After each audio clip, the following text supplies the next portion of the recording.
Et puis ce matin, Quentin, ça se calme un peu sur les marchés pour le cours du baril de pétrole. Oui, le baril de pétrole à moins de 100 dollars sur le marché américain ce matin. Les investisseurs croient à une issue diplomatique dans le conflit en Ukraine. Ils revoient aussi leurs prévisions à la baisse avec les reconfinements en Chine. Pourquoi? Parce que plus de 5000 cas au variant Omicron viennent d'être détectés en Chine. Ça paraît peu, c'est vrai, c'est le bilan officiel. N'empêche que c'est un record là-bas.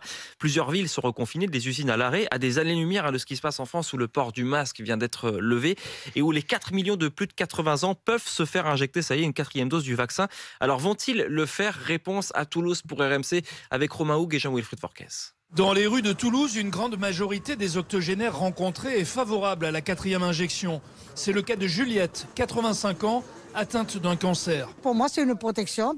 Vu que je suis malade, voilà, je voudrais être protégée. Mais pour certains, comme Pierre, 82 ans, sans facteur à risque et qui a fait ses 3 premières injections, ce rappel est inutile. Je respecte les gestes barrières, je reste presque isolé et donc je vois pas la nécessité de faire encore des vaccins parce que ça doit finalement perturber tout ça. Après 80 ans, le vaccin est une protection nécessaire, selon le docteur Jérôme Marty, médecin généraliste près de Toulouse. Ça devrait d'ailleurs être un passage obligatoire. Voilà, on le laisse un petit peu on le laisse à la liberté de chacun.